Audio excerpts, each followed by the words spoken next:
and I'm about to start with a quick deadlift session. It's most importantly here, I think what's important to know is that this is not about just lifting heavy. It's about lifting with good form, which eventually will make you able to deadlift like pretty heavy and safely. I think that's one of the most important things. A lot of people tend to, just go for those really heavy weights, and eventually they are not able to like keep going with it, and they get injured. So what's most important with deadlift, you have to get your warm up in. I already did like a 30 minutes cardio before this. I'm pretty warmed up, but this is like a demo session. Like someone requested in the comment section of one of my videos. So I'm doing demos, pretty lightweight.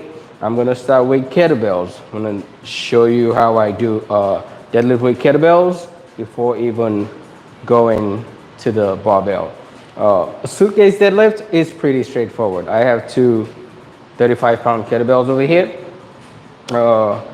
It's important to know that when you deadlift, you want your toes pointed straight forward when you do deadlifts. You want to engage the lower leg with this. It's important to remember that this movement, it's a lower body movement. Okay, you're not pulling so much with your arms. You want to use your legs. You're going to drive the movement using the legs. So from this standing position over here, I think about it as picking up a suitcase. Pretty straightforward.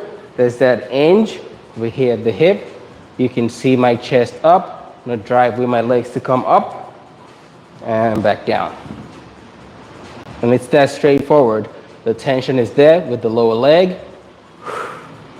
Straight up and back down. So I'm gonna go for a couple of reps.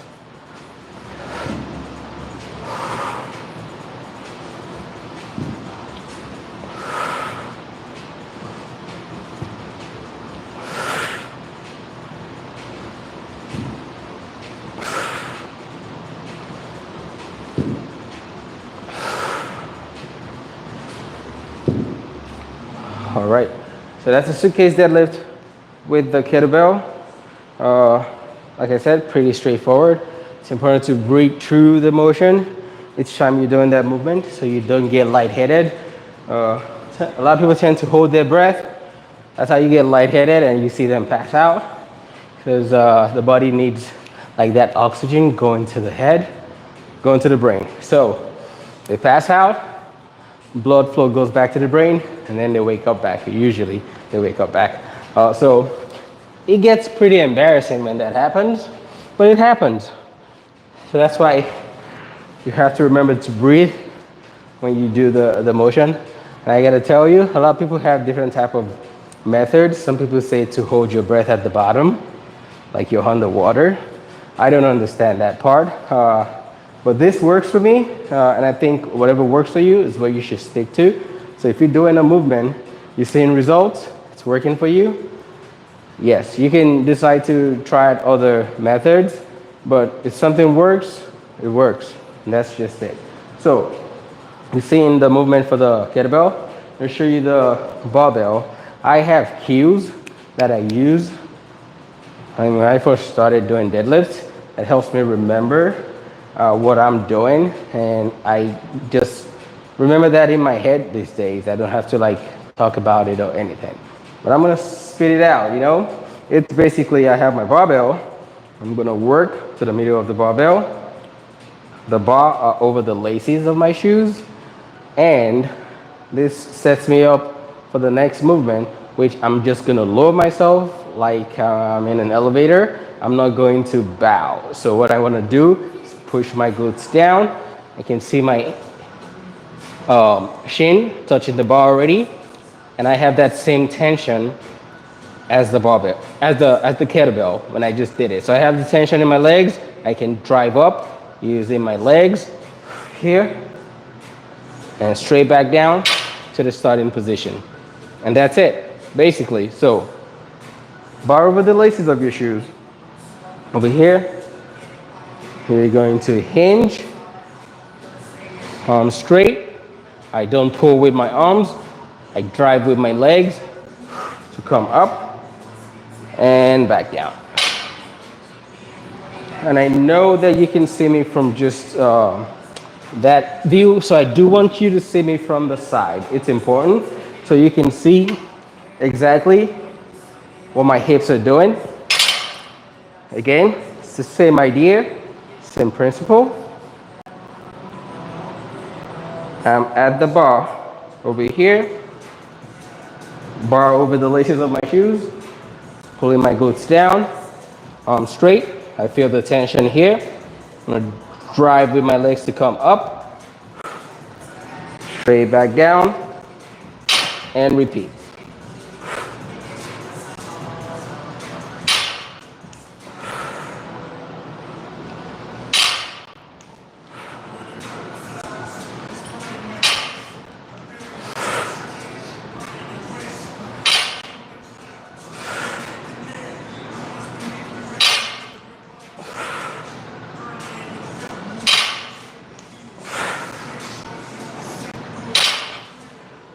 All right, so that's the idea.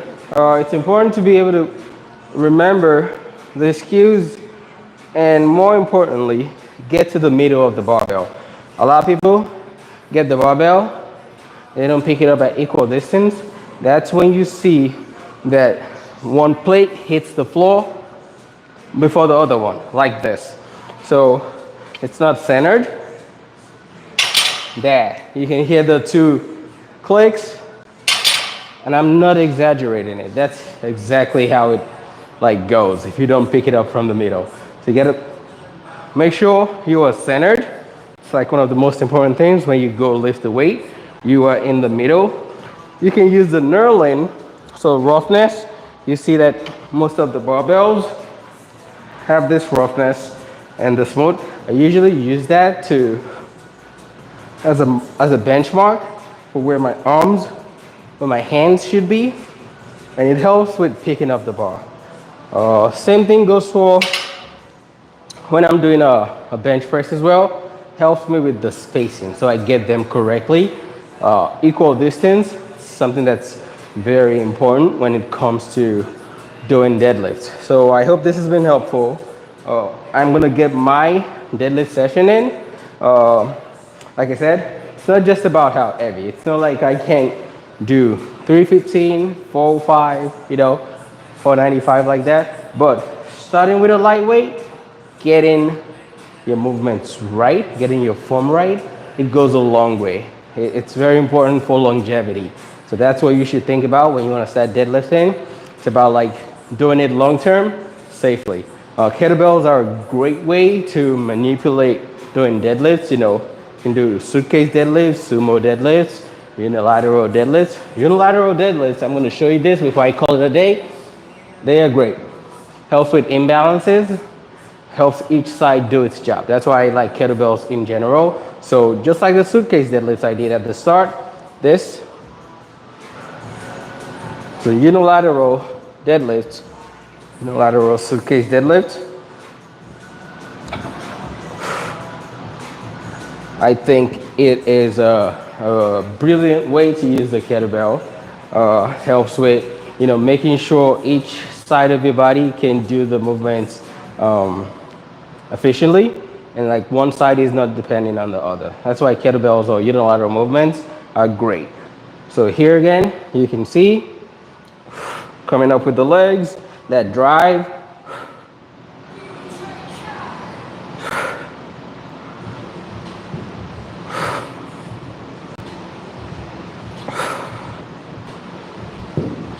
All right, so that is all for today. I hope you enjoyed this. Don't forget to like, share, subscribe. I'll catch you on the next live video. Take care.